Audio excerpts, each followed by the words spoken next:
Hey y'all, welcome to the Throttle the Floor podcast. I'm your host, Will Earnest, here today with my co-host, Evan Sager. After a long-awaited month or so, I'm back. A month or something? I don't know. He's back for the first time in my new house, new studio that I've been in now for 2 to 3 weeks. It's definitely a lot smaller for sure, but it'll work out. It'll be fine. Some quick other news, some lawsuit news. Not the big lawsuit, the smaller lawsuit, the appetizer, if you will. Legacy and Brickware Racing managed to settle their lawsuit. Good for them. We'll see about the big lawsuit between NASCAR 2311 and Front Row with that trial coming up in early December. Yeah, early December. Yeah. In my personal opinion, I mean, I get both sides of the argument, but for me, as a Hamlin fan, 2311, they should have the right for the charter system, but different system. I could go on for a long time about this lawsuit, but in my opinion, I feel like Hamlin and Front Row should beat the allegations, pull O.J. Simpson, and win the lawsuit. O.J. Simpson, that's just that crazy reference right there. I know ball. He knows ball. Evan knows ball. But getting into New Hampshire now, Penske was finally able to actually dominate on a short flat track like they've done for the past few years, on their way to a championship run, and they're looking like they might go after another one.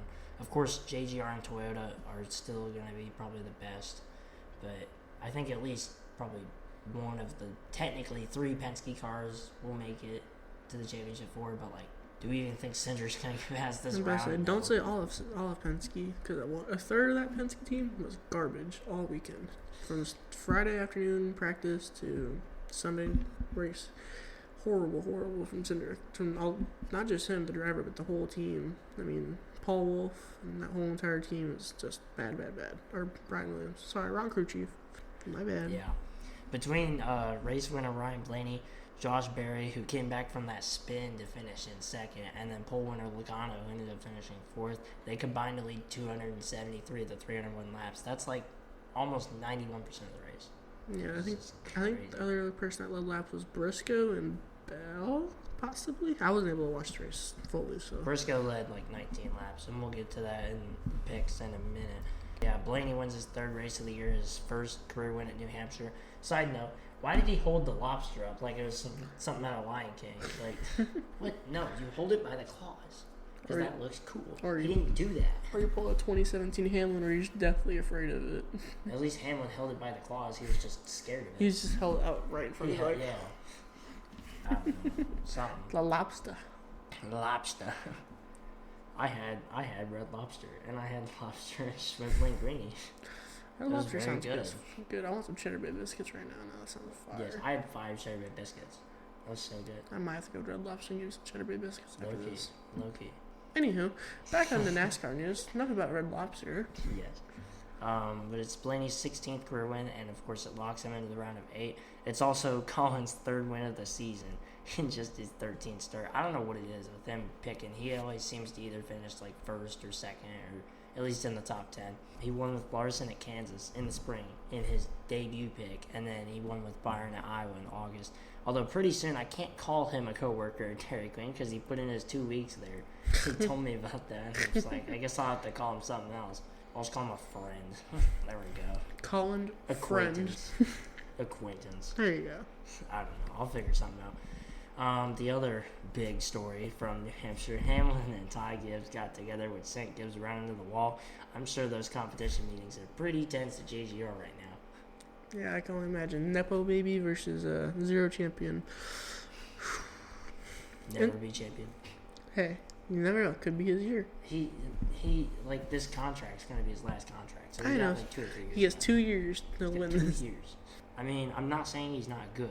I'm not saying he can't sign another contract, though, either. He could pull a Kyle Busch and go to RCR. Oh, no.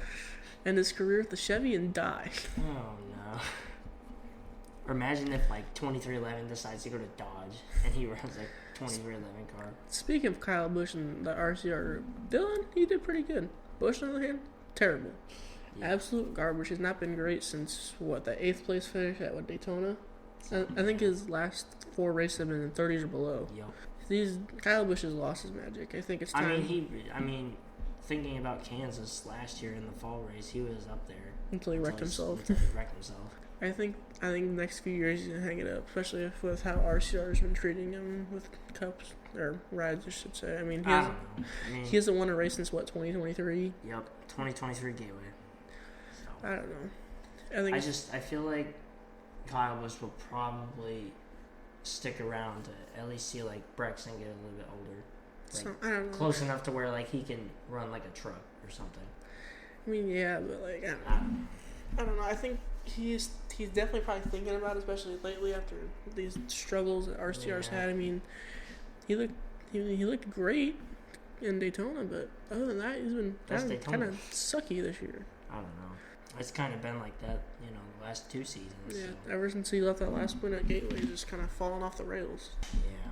Points after New Hampshire now. It's the first race in the round of 12. We got Kansas this weekend, and then got the Roval as the cutoff race. Of course, Blaney's locked in with his win at New Hampshire. Byron's 47 above. Larson's 41 above. They're definitely feeling pretty good. Bell's 29 above. Hamlin's 27 above. Logano went from like -4 to plus 24, so pretty good day for him. And then you got Chase Elliott and Chase Briscoe, who are plus 14 and plus 12. Chastain, who's the defending winner of the fall Kansas race, he's -12, and then Cindric -19, and then you got Tyler Reddick and Bubba Wallace, who are -23 and -27. If those 23-11 cars don't finish in the top 5 at Kansas, they're probably going to get cut, I think. I mean, Reddick could win the Roval. I mean, he's decent at road courses, but he's not great. But speaking of 23-11, what a horrible performance by them. 28th for Bubba, and 21st for Reddick, and 22nd for Herbst. I mean, what happened? I mean, they were just great at those concrete tracks. I mean, it's concrete. You got to treat concrete differently than you treat asphalt. I mean, yeah, but still, I don't know. Something about. I mean, I'll give Reddick some credit. I mean, his brakes were going out. It was about to blow up. So I mean, I'll give him some cutback. But Bubba, that was just awful performance by him overall. I don't know what it is. Toyota with brakes. Like, it seems like the occasional time we see, like, brakes and brake issues, like, it seems to be Toyota. Yeah, especially 23-11. I mean, what? Yeah. I'm trying to think. Pocono? Yes. When Bubba's just exploded. I mean, because, Ty Dillon had the same thing happen at Gateway. I don't know. Brake issues have been plaguing 23-11 all year. I mean, same with Ty Dillon. I don't know. It's something about this brake system with this new car. It's been horrible for Toyotas for some odd reason. Everyone else can figure it out, but Toyotas and Ty Dillon specifically can't figure it out. I don't know. It is what it is. Our picks for New Hampshire, kind of all over the place, how it's been for a few weeks now. I picked Briscoe. He led 19 laps, finished 10th. Then again, I was kind of scared he was going to run 15th all day, but I don't know. I still lose ground in the points, and we'll get to that in a minute. I'm not very happy about that. Evan picked Byron, who finished 3rd. That is literally Byron's first top 10 at New Hampshire in his career. That was just shot in the dark. I couldn't think of anyone at the time when he texted me. That is literally the first top 10 at New Hampshire in Byron's career, and he finished 3rd. I know ball. Apparently. Zach picked Elliott, who finished 5th. That's only his 5th top 5 all year, including that win with Briscoe at Darlington a few weeks ago. Haley picked Hamlin, who only finished 12th. Then again, he had that run-in with Ty Gibbs. Bernardo picked Keselowski. The only thing good about Keselowski this weekend was that Red Sox pace scheme. Keselowski only finished 23rd. Of course, Coun picked Blaney, who won with 116 laps led. That was the second most behind Logano's 147. Stacy picked Larson, who finished 7th, led 4 laps, and Ethan from Taco Bell. He picked Zane Smith, who finished 27th. That was an odd pick. Very odd pick. The more you think about it, why Zane Smith? I don't know. Speaking of just RFM in general, I mean, they've been good, but Spire got them beat by a long shot this year. Don't get me wrong, their paint scheme's fire. I mean, you see the Gorilla's paint team they're running this weekend? Yes, I did. And they brought back Farm Rich sponsorship this year. That was goated. First time since David Reagan's 2014 win, or not? Was it 2013. 2013, my bad. I knew it was some Gen 6 car. I mean, what year? Hey, I'm just saying, the last time the Reds made the playoffs in the full season was 2013. I'm just saying. Hey, you never know. They could win Talladega. Good. Never know. Getting into points after New Hampshire, Evan now leads me by, 71 points. That is a full race. That is literally a full race in points. I mean, the last time that anybody's had a points lead that large was literally after week 1 at Daytona. And the only reason that happened is because Me, Evan, and Zach were in a three-way tie for the points lead, and Mason was like 85 back, and that's because of the Briscoe penalty, which got reversed like 2 weeks later. Yeah. So if you think about it, it's basically the largest points lead of the season. Yeah. At the worst time. Yeah, literally. The only thing that might be saving you would be the Roval race. Because I know who I want to pick, but I don't know how people do, considering it's kind of an oval with a road course in between. So. Yeah. We all know who we're talking about. SVG. Speaking of SVG, he had a really he won the pole, I think, like 2 years ago. Speaking of SVG. He hasn't run that well. Then again, like, his other two, I guess, kind of worst road courses are, like, Coda and Watkins Glen, but he won at Watkins Glen. Yeah. So, we'll see. Well, we still got a couple weeks to figure that out. Speaking of SVG, before we move on to NHRA news, he actually qualified. He qualified, like, 10th. Yeah. And ran, like, as high as 5th in the first stage. He actually ran it really well in the opening part of the stage, and then just he got in that incident with Keselowski when Keselowski doesn't know where the wall ends, and he forced it 4 wide and got shoved down into the inside wall and caused a big pileup. Speaking of Trackhouse in general, what is the choice reserve car for Daniel Suarez? I don't know. Every time he's ran that scheme, he's gotten wrecked. At least once, or DNF. I don't know why, what's going on with that paint scheme. That's the cursed paint scheme of the year. I don't know. But it sucks for Mason because he picked SVG and it looked like he was going to run pretty well. Yeah. But he ended up 32nd. When I came home from work, I was very surprised to see what SVG was doing, and then I saw the wreck. I'm like, oh, never mind. He gone. It's tightened up for third in the points, though. Zach actually has retaken Haley for third in points. He's 186 back, and Haley is, get this, 187 points back. It's a 1 point gap. Mason probably could have been right up there in the mix, but with the 32nd, he's 225 back, and that pretty much takes him out, pretty much just about. Not mathematically quite yet, but pretty close. Part-timers, including Coun, who is now at 498 points in the season. Keep in mind, that's in 13 races out of 30. Yeah, that's kind of impressive. That's pretty good. Like, if it was over a full season, like, he'd be right up there. Yeah, he'd probably be in the top 4. He'd be right up there contending for the championship for sure. He'd be like second in points. Yeah.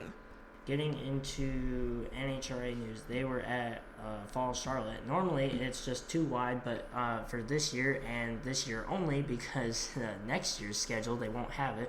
But they ran 4 wide not only at the spring race, but they ran it at the fall race too. So it was the first time that they ran 4 wide in the countdown for the championship, which is just NHRA's playoffs pretty much. Austin Prock picked up win number 8 in funny car. He cannot quit winning, I swear. His 16th since moving the funny car just last year, and he completed the sweep. He won all 3 4-wide races this year, both races at Charlotte and the spring Las Vegas race, which is also 4-wide. It's also his 3rd win in a row at Charlotte, dating back to last year, and now his points lead extends to 79 points over Matt Hagan, with just 4 races left. Justin Ashley picked up his 4th top fuel win this year. It's his 2nd in the last 3 races. He won the U.S. Nationals at Indianapolis, 19th career win. But what's interesting with 4 wide is they have quads, and so basically you run in a quad in the top 2 advance, and then like the top 2 advance in the second one, and then you got the final quad of 4. But in that second quad, Ashley recorded the first triple hole shot win in Top Fuel history, as even though he had the slowest elapsed time going down the track, he still won because he had a better reaction time of 0.036 seconds. And I feel like NHRA is all about reaction. It's not just about speed, it's about reaction to the light. I mean, if you're off by a millisecond, you can lose the race. I mean, crazy stuff. I mean, there's so many drivers that can just put together such a good light on the Christmas tree. It's just, if you can put a phenomenal light off the tree and just keep the car going straight at 330 plus, you're likely going to win. Yeah. Because honestly, a lot of the times you fire off so fast nowadays, it's just you get the tire shake. Yeah, and you just can't control. I mean, not good. They still move pretty damn fast, though. Yeah, I will say. So, Ashley with the win, he now moves to his 2nd in top field points, 38 points behind Doug Coletta with 4 races to go. Dallas Glenn secured win number 6 on the year, 2nd in a row now to start the countdown. It's his 19th career win and also his 3rd win in a row at Charlotte. And now his points lead's also 79 points over his teammate Greg Anderson. And Richard Gaston secured his first win in the countdown ever, and only his third career win, which has all come this year, as he takes over the points lead for the first time in his career by just 8 points over Matt Smith. Pro Stock Motorcycle was just really tight. I mean, it was only like a 9-point gap separating like 4 drivers last week, and even now still it's like an 8-point gap. That's about how our points championship was for about 3 months until like the last like 2 weeks, and then I've just imploded. Just pulling a 2016 Super Bowl. Oh no! Hey, I'm a Falcons fan here, I so know I you're a Falcons fan, but Haley's also a Falcons. So I can talk all I want about my team. Yeah, whatever. Speaking of, side note, fire Raheem Morris, please. Yeah, the Falcons lost 30-0. I thought the Raiders did bad, losing 41-24 to the Commanders, who were led by Marcus Mariota, who used to be our backup quarterback. Turned into prime Marcus Mariota that game. I don't know. The Falcons are just really mixed right now. I don't know how to feel about them right now. I mean, they looked great in Minnesota last weekend. What happened at Carolina? I mean, I don't know. I really don't know what the hell happened. I mean, I saw the pick 6. Penix just got to get better. I mean, Penix should be a great quarterback, but I'm losing faith in him really fast. Put Big Kirko back in the game. Oh, God. I'm so drippy. We'll have to get Haley's opinion on this when we get off the show. But looking ahead this weekend, double Midwestern weekend up next. We'd love to hear it being from the Midwest. NASCAR heads back to Kansas for race 2 in the round of 12. Larson won in dominating fashion in the spring. I know all well about it because Haley and Colin kicked our ass. Yeah, a little bit. Then again, you had a pretty ideal day in terms of my standards because Hamlin had a transmission issue and DNF'd. I could use that happening to you right now. And I mean, Chase Elliott had a winning car until he slipped back towards the end for like 15th. But, I mean, that was still the best of our full-time picks that day. So, yeah. I mean, it's like a solid 8 out of 10 production day for me. Just like if Chase would have won, it would have totally been like a 11 out of 10. But that DNF with Hamlin, great. I'm going to need that again. Get back in the I don't need the Hamlin DNF right now. I mean, because if he DNFs, we're not getting out of the round 12. His Roval set's garbage. Actually, can we have Hamlin and Reddick DNF? That would actually be really great. I could care less about Reddick. I was just picking first, but I need Hamlin to have a good day. I'd actually rather have Reddick DNF because that's your pick. So that's what determines your points. That's fine with me at this point. I just need Hamlin to actually lock in and drive like he was supposed to. He just didn't look like himself. It'd be funny if Reddick runs a Monster Energy car and then Hamlin thinks he's Ty Gibbs and wrecks him. I mean, he's running a Monster Energy car this weekend. All right, look at that. He's running the Nasty Beast. Called it right now. Hamlin is going to wreck Reddick. And if you think that Toyota is not going to wreck Toyota, number 1, did you watch last week? Number 2, did you watch Talladega Spring 2024 where there were 6 Toyotas in a line and they all wrecked each other? We don't talk about that. I don't know. If Hamlin wrecks Reddick, I don't know how I would feel. I'd probably be mad because here's just my pick and my driver. Oh, okay, side note. Can you talk about Cody Ware's self-spinning, trying to wreck Austin Dillon? Number rule stock car. Don't wreck yourself when you're trying to wreck someone else. Yeah, Landon Castle and Danica Patrick all over again. And that was at Kansas in 2012. Yeah. My goodness. See, I know. Deja vu. And shades all over again. Something like that. I mean, I don't know. And then, of course, non-playoff driver Chastain won last year in the fall race. Of course, he's a playoff driver this year, but he's sitting 12 points below the cutoff as the first driver out. He desperately needs a good run as well. Yeah. If he gets the top 10 in some stage points, I think he'll be all right because he's not a horrible road course racer like some of these drivers in the round 12. But I mean, his first ever win was Coda in 2022. Yeah. So, I mean, he's not the worst. He's not the worst, but not the greatest. He's had some good runs, but some bad runs at the same time. Yeah. He's okay. I would say I would be concerned if Bubba does not have a great day this weekend. Because Bubba on road courses, not a good mix. Same with Hamlin. I mean, I think no matter what Bubba does this weekend, he's going to do what he's done earlier in the season and just collect stage points at the road courses. Like Coda, he stayed out and won a stage. I think he won a stage at another road course too, I believe. So. Yeah, I think it could. I mean, if he does decent stages for this week and next week, I think he should be okay. But he's what, 28? I mean, 23 points is a good chunk. Yeah, it's quite a bit. He's going to be looking for, like, I mean, obviously he's going to look to win, but he's gonna at least be looking for like a top 5 and a lot of stuff. Yeah, he's also gonna be looking for, someone to wreck, obviously, so he gets point into the positions, if that makes sense. But yeah, he needs a lot of help right now. NASCAR playoffs are complicated, man. Yeah, and they're trying to simplify it out for next year, but I don't know. Knowing NASCAR, they'll probably over simplify it and make it complicated. We'll find out. NHRA heads to Gateway for the Midwest Nationals. I'll be there on Sunday for eliminations, but the question is, can Brittany Force set another speed record before she steps away after this year to start her own family? I say yes, because obviously they're going to look for Friday night qualifying, but not every track has Friday night qualifying. A lot of them do, but Gateway prides on it. They market it the hell out of it. And I know there's been some speed records set there in the past, so I really think that we're going to see at least one more broken either there or maybe at the finals in Pomona, California in like mid-November. Yeah, hopefully. She deserves it, especially after all she's done this year, breaking her own records 3 times. Yeah, she broke it in Seattle, she broke it in Sonoma, and then she broke it on eliminations Monday in the first round in Indianapolis. So yeah. If she can break it again, that's got to be a record. I feel like something. I don't know. The current speed record, if it holds, I don't think it will, but the current is 343.51 miles an hour. It's just crazy speed. I feel like within the next couple of years, we could probably hit 345 probably. Yeah, probably pretty easy actually too. We normally don't see this many records broken in 1 year, but it could be a trend come 2020, 28? Something.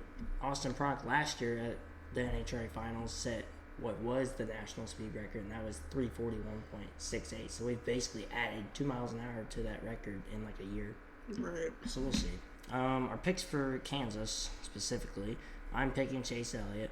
Hopefully he has another winning car like he did in the spring, and hopefully this time he actually wins. And Evan's picking Reddick. Hopefully Reddick gets wrecked. Honestly, 2311 has not been that great recently at Kansas. They obviously own that place from 22 and 23, but they haven't been as great recently. Reddick was the last driver to win for Toyota, and that was 2 years ago. Yeah. Then again, Ford hasn't won at Kansas in 5 years. Yeah. And that was with Joey Logano, and Bernardo decided to pick Joey Logano. Then again, he ran really good at New Hampshire. So, maybe Logano decides to just play with us and say, hey, I know it's an odd year, but I'm going to actually, try. I'm going to try for once. Just to, piss you off even more. Yeah. Zach's picking Briscoe, who I believe finished top 5 in the spring at Kansas. Mason's picking Bell, who finished runner-up in the spring, to Larson. Haley's picking Byron, which I don't know where he finished in the spring. I don't remember. He kind of just had a quiet day in the spring, I think. Yeah. I think he's had a lot of quiet days recently. Yeah, recently. I don't know. He's just kind of just a quiet top 10 kind of guy.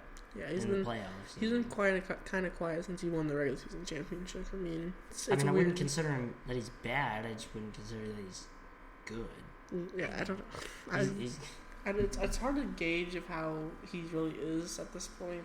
He's always been kind of in his career just a guy that just starts out really hot and then just cools off. Yeah, especially over the summer months. Yeah, good luck seeing him win. I don't know. I don't think he'll make the championship 4 at this point in time, but I could be wrong. He's made the last 2 championship 4s in a row, so we'll see. Stacy's picking Barry. She told me right after the race, and I told her good luck. Hey, if he wins, props to her. Then again, Barry did win at Vegas in the spring. So Kansas is another intermediate track, and he just finished second at New Hampshire after getting spun early in the race. He finished last in all 3 races in the first round, so maybe he just runs really good at all 3 races this round. I don't know. Maybe he just doesn't need to be in the playoffs anymore and just starts going on a tear.